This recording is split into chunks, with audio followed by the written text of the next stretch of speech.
Give the people what they want.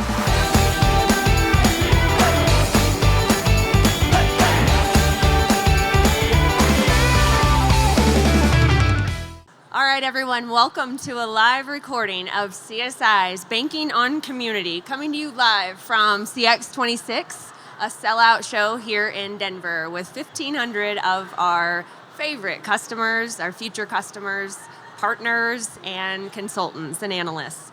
Usually I have a podcast partner in crime to keep me on the rails, but they're both busy, one with a customer, rightfully so, and one with a new baby, so big congrats to my podcast partner in crime, Saxon, on a new journey in his life.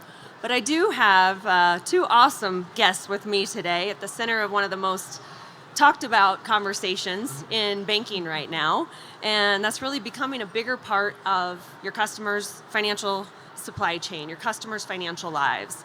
With me today is Pam Cower from Alloy Labs, head of platform. Did I get that right? Yeah. Where she works with a consortium of community banks, mid-sized banks, to turn innovation into concept, or from concept into execution.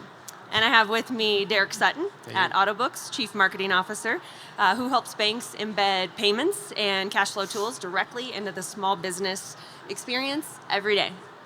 Thank you both for being here. Thanks for having us. What's the experience been like?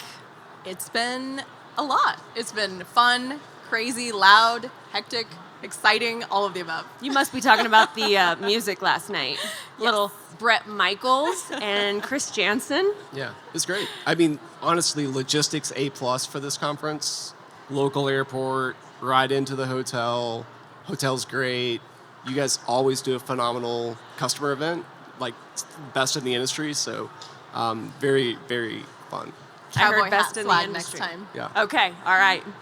Noted. All right, let's get into it. So community banks have the trust. They have the presence. They have the relationship history that fintechs really have spent billions trying to replicate. And really too many banks are watching some services and some payments drift towards outside tools like Stripe and QuickBooks and Square for the financial services that their bank really could be providing. So in other words, they're sitting on a financial goldmine in their backyards. And we're calling this the small business financial flywheel, because when community banks really get this right, everything compounds. So better data leads to better experiences. Better experiences lead to deeper relationships, and all of that creates the real sustainable growth that we want to see out of community financial institutions.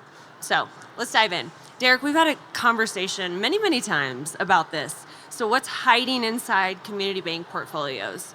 And those small business customers that are really running inside of a retail experience, they're not intending to hide or be invisible. Talk to us about what you see happening there. Yeah, the common analogy I always give is small businesses are like water, and they're just going to find the path of least resistance. They're going to go and do whatever it takes to accomplish the job or get through the day or collect customer payment.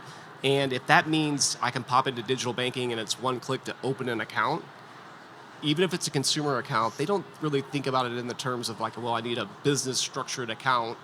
I'm popping in, you're my sister-in-law, Emily, who started, a photography business. And at the end of the year, the CPA said, you should separate your business from personal taxes. You need another account. In digital banking, it was just add account. She didn't think to do the formal business thing. There's a ton of Emilys out there. For about every one personal account in digital banking, about 15% of those are small businesses or exhibit micro small business behavior. Small businesses are the lifeblood of local communities. They're kind of it's like an anthill, like you step on them and they're almost everywhere in kind of all different forms and fashions.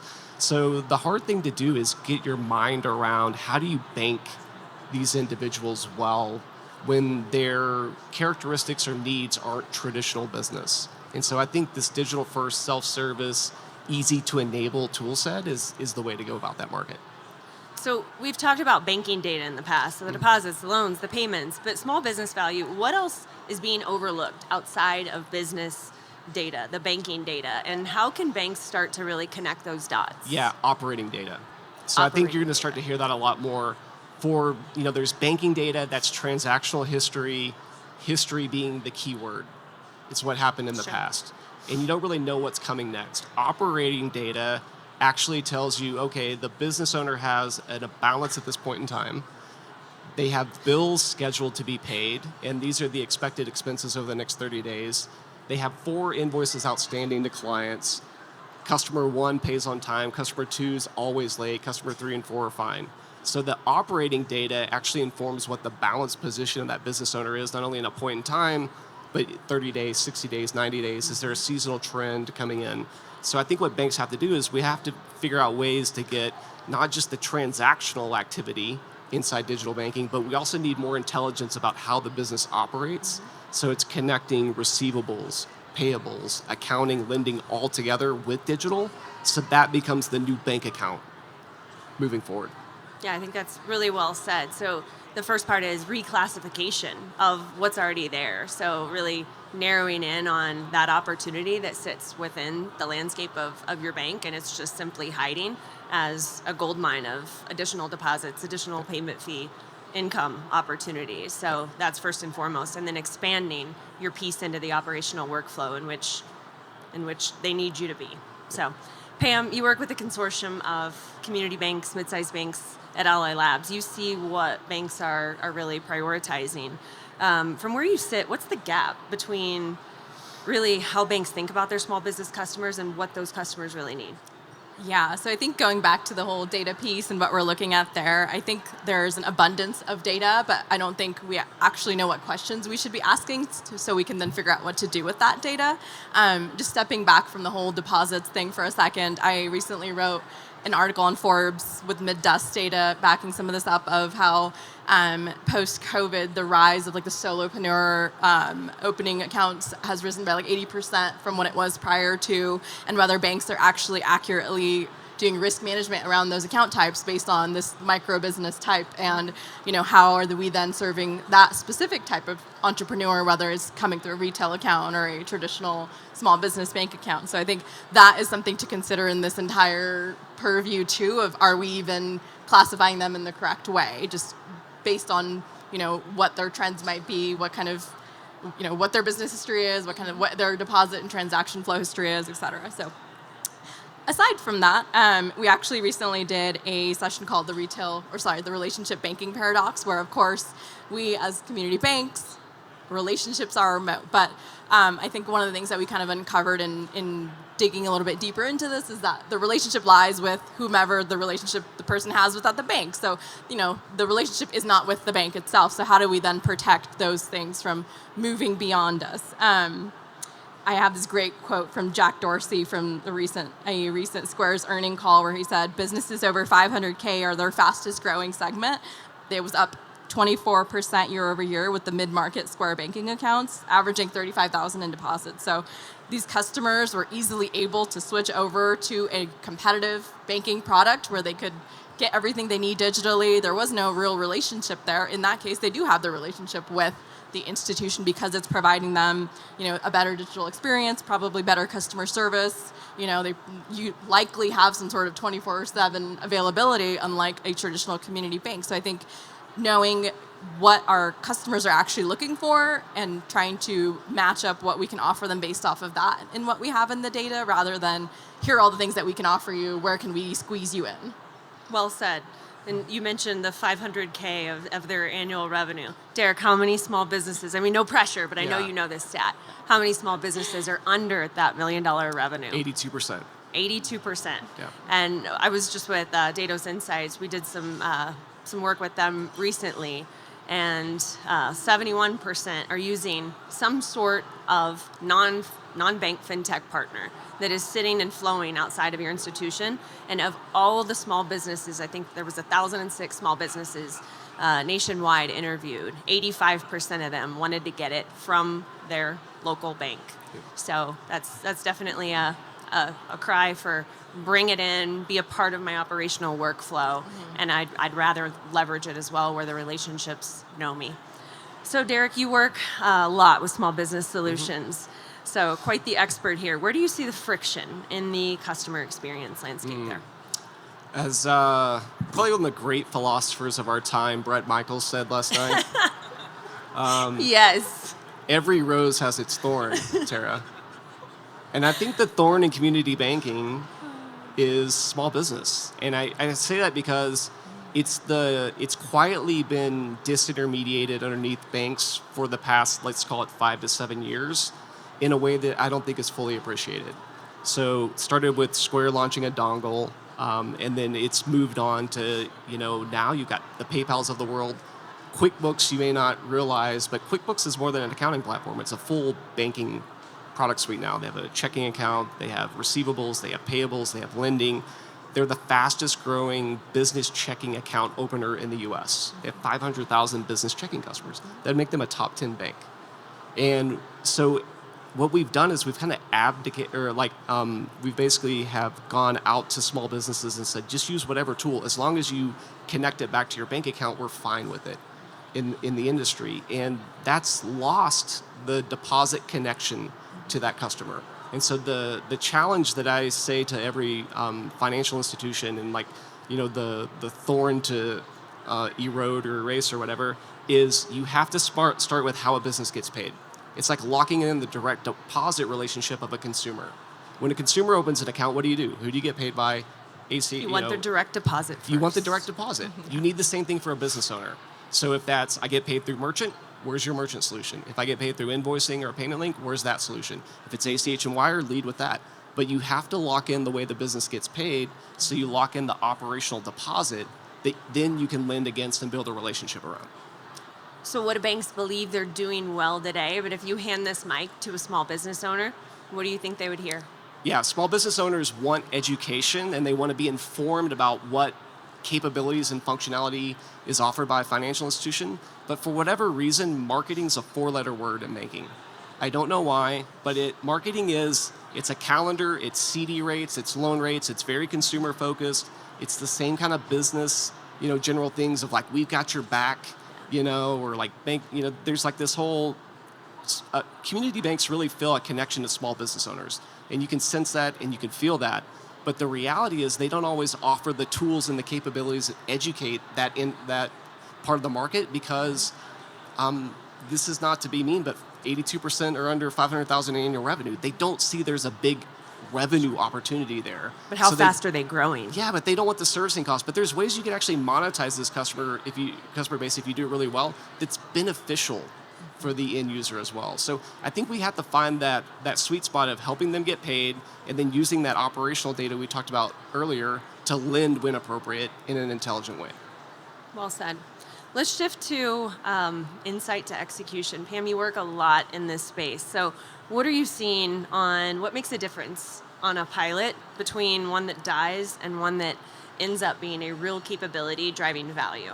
Yeah, I think it's when the bank has actually formed some sort of strategy and then is tying their innovation efforts or whatever they're piloting or trying to bring onto their bank within that actual strategy, and trying to match up, hey, this thing is going to bring us this KPI, this is what we're measuring against, this is what we're looking for, this is the end result we want to have, rather than, we've heard from 3 of our customers that they don't like our X digital experience, we need to reshift the whole thing, but without actually realizing. I worked at a bank for almost a decade. We had this also of, we'd get customers coming in and saying, we don't like this. And then, someone from the relationship area would come and then come down to IT in the basement and say, we need to fix this. And then we go back and actually look at things and discover that we already do have this capability. We just haven't enabled it, or we haven't activated it for this customer or whatever. I think there's just a gap between what a strategy is versus we want the new shiny thing that's going to attract the one next customer, versus how are we actually using this to go approach different markets, expand in our current market, like how are we actually tying it into what our bank's overall strategy is, rather than just compartmentalizing, we want to increase this thing or we want to get this thing better. Also with that, again, going to go back to the IT in the basement thing as a sore subject, having executive sponsors that can actually lead the projects and actually have some sort of say in where the project is going, not just, 3 people hoping that the CEO is going to finally approve the thing that they want. Somebody that's working on this and leading and guiding it that actually can follow through to the end with the project has been the most successful. Awesome. Well said. And I think that pilot purgatory, we see it all the time, but it's getting really, really clear on that end deliverable and how you'll measure that value that is attracting those customers, keeping those customers. So, Derek, if a bank could invest in one capability, narrow it down to kickstart that small business flywheel, what would it be? Helping them get paid. I mean, I can't say it enough. I think the thing that I would kind of put an exclamation point on it is I think we've reached peak point solution in banking. I think just acquiring a bunch of point solutions that aren't integrated into a cohesive strategy is really to the downfall of banking in many ways, because we've proliferated the amount of products and services, and like you look at a community bank's website and it's like at the Cheesecake Factory menu. Sure. It's like all of the options that you can pick from, and like how do you actually keep people up to date on what's out there and available? You've got to narrow it down. I think the way that a business owner gets paid needs to be very similar in like how just bill pay and RDC is just like considered to be part of checking today. And so I think integrated tools to help small businesses get paid should just be part of checking. And moving forward, like access to accounting and lending and cash flow tools should be part of a premier business checking account. Because if you're not supplying the tools that a business owner needs to manage their day-to-day, you're going to lose the day-to-day connection of that customer. It's just natural.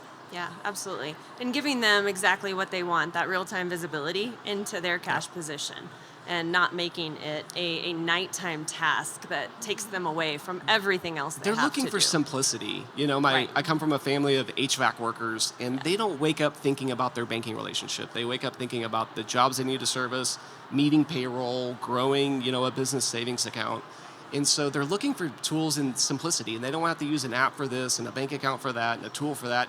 They want it all from one provider. And so if you want to like start at the low end of the market and grow and graduate them into an actual treasury client, you've got to provide the full suite for that smaller micro business, because with the advent of digital, every SaaS application can now embed banking and become a competitor for the financial institution. I wanted to add something to that too, because that's the whole capturing the treasury customers before they are a viable treasury customer has been a very hot topic for us lately, just as we try to help banks figure out how to grow deposits. So, kind of going back to that point of the rise of the solopreneur, how do you give those types of customers the tools that they need to start their very, very small business as a solopreneur? And then how do you then capture that as you go forward and eventually, hopefully, onboard them as a treasury client? So, You want a fun stat? There's more businesses formed. Love fun There's stats. more businesses formed in the U.S. daily than there are babies born. Wow. Whether or not they become successful or do anything is, Talking about the baby or the business? probably both.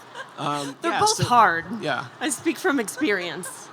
But I think that's something interesting that the bank could think about. Of like, okay, well, how do we capture this market? How do we market to this growing base? And then those that do end up becoming, full-on businesses, then you've already established the relationship. You help them to get from 0 to 1. That's a great way to establish trust.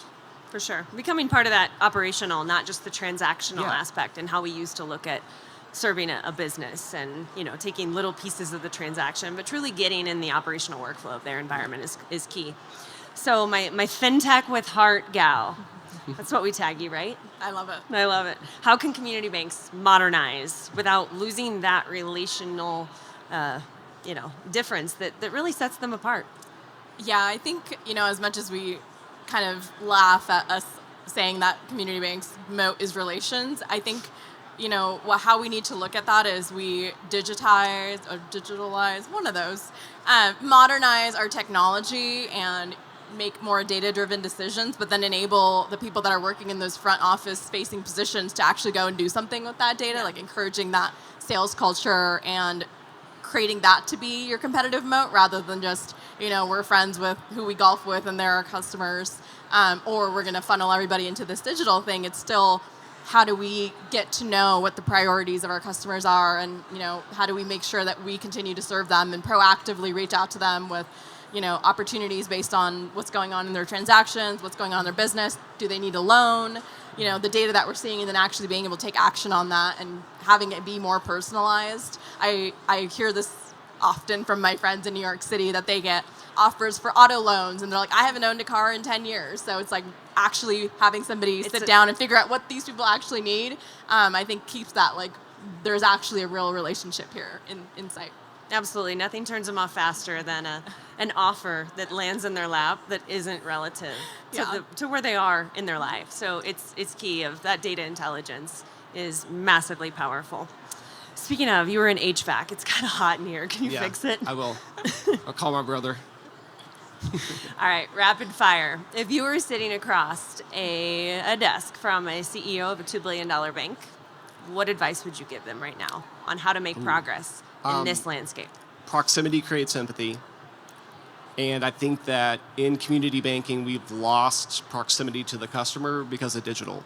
And so when customers aren't coming across our desks like they used to, the bank used to be kind of the central place of whenever, speaking of HVAC, when my grandpa John was running the HVAC business and Grandma Bobby ran the back office, and I would go ride in the truck and go collect the checks from the team that was in the field, and I would bring those back to her, and then we'd go to the bank and make the deposit, and there's a personal connection.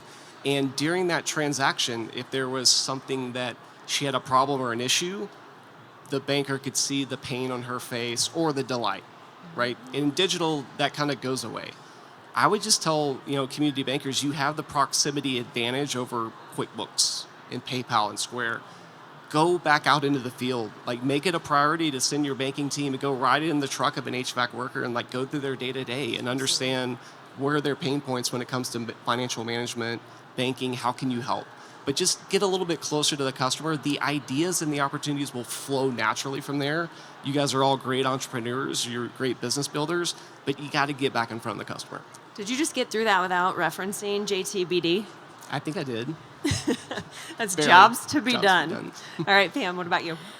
Yeah, I think mine would be a conversation around the fact that it's been several years now that all I hear is data, digital, deposit. So I think it would be kind of a come to Jesus type of moment with this bank CEO of who at your bank is actually leading these initiatives, what are you actually hoping to accomplish? And I think most importantly, in my opinion, just because I've been in this industry enough and been exposed to hundreds and hundreds of community banks from the work that we've been doing, and then ask them, is this person that you've put in charge of this actually the best person to be doing this job? They might have been, your best salesperson that somehow has moved up to your head of commercial or whatever, but are they the one to then strategically actually bring you to the next level? I think that's a very difficult decision in this industry for us because we are so relational, and people spend their whole careers at community banks. So I think being able to step back and see, is the person that you've put into this role to do this thing actually the best person? And do you have the data? You say it's important, but No. if you're missing chapters of that book, what good is that data doing as far as moving that relationship, that business forward? We're going to wrap it up. So one investment that's generally worth it, whether in tech, people, or process, where should a bank spend? Ooh. And you can't say your own solution. Yeah. Except me. I'm going to let Pam go first. Okay, I'm going to answer back with kind of the thing that I was just talking about, the people.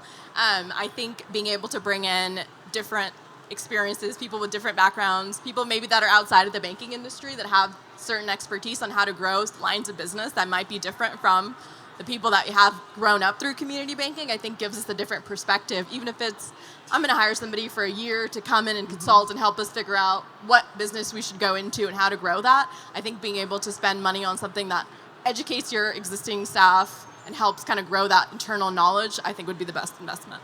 Ooh, I'll build on that. I think investing in customer education and doing it in a creative way, I think community banks could have they should actually be the social media financial influencers.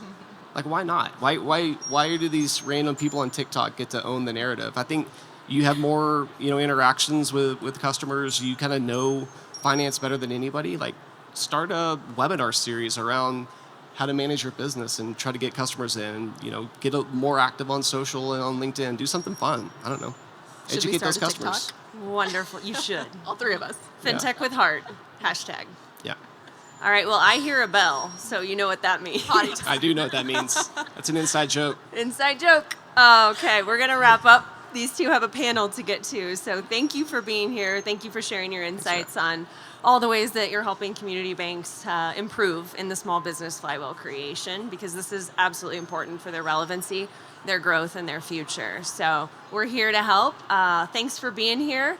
Sorry, no Brett Michaels tonight, but you better get your pre-ski gear out because we have another party, and CSA parties do not disappoint. I have my Dumb and Dumber ski outfit yes. ready to go. What do you have, Pam? A flight home. Lame. Lame. Give Pam. the people what they want, Pam. That is what this podcast is about.